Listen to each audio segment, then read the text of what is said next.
Salut à tous, vous regardez Dans une autre vie. C'est dans la demeure d'une légende vivante du football que nous faisons escale aujourd'hui.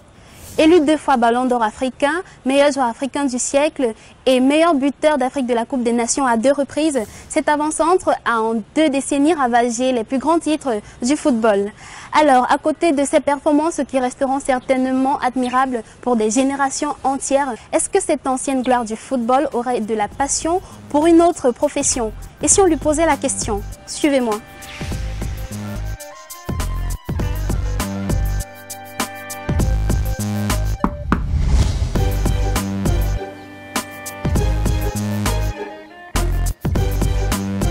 Bonjour Excellence.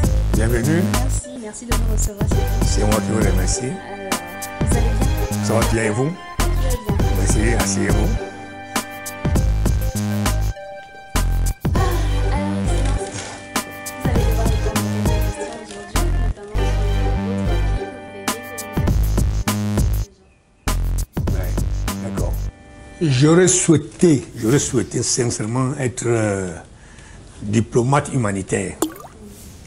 Diplomate humanitaire parce que je suis né dans une famille de gens humanitaires.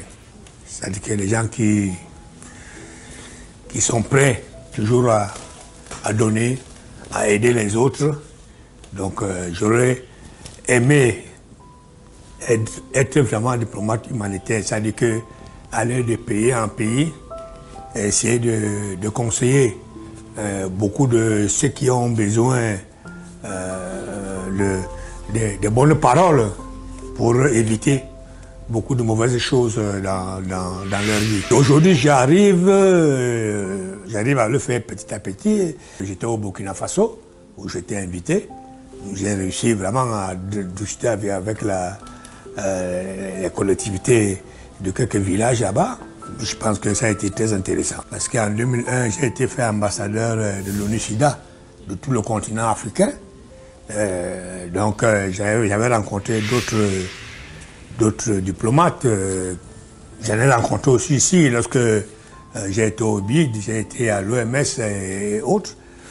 Alors, bon, j'aimerais rencontrer vraiment ceux qui sont en plein vraiment dans ce métier, discuter avec eux, et puis peut-être ils peuvent me donner quelques techniques, comment le faire, parce que eux, ils sont habitués, moi je ne suis pas habitué.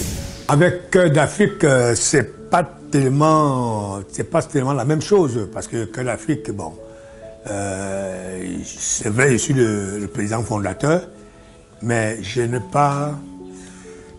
pas côtoyé beaucoup d'autres personnes à l'étranger pour parler un peu des problèmes de la région, parler des problèmes des personnes là-bas, des enfants, des malades, des vieillards et autres. J'aurais souhaité le faire, mais je pense que quand je parle de diplomates humanitaires, c'est que quand on va aller dans les pays où il y a des guerres aujourd'hui, c'est là vraiment qu'il faut parler aux gens, pour que ces gens puissent comprendre que ce n'est pas ça la vie. C'est pas de se tirer dessus, de se taper dessus, c'est de s'asseoir, discuter et puis se mettre tous d'accord. Les dirigeants d'autres pays connaissent déjà que lorsque je suis invité quelque part, j'ai une parole, accepter une parole qui va plus loin que cela. Donc ils sont prêts à justement m'inviter dans leur pays pour essayer de discuter avec la jeunesse, discuter avec les vieillards et autres. Je suis ambassadeur itinérant à la présidence de la République. Ça veut dire que je fais partie déjà de la diplomatie camerounaise. Mais écoutez, le message il est simple, hein, de continuer de faire partie de l'humanitaire, hein, de continuer à parler des risques, d'aller dans des endroits où beaucoup ont peur, de continuer à encourager ces familles nombreuses qui sont en difficulté, qui n'ont pas de moyens de suivi, qui n'ont pas le courage de faire grandir les familles. Je leur demanderai tout simplement de continuer Et qu'ils sachent que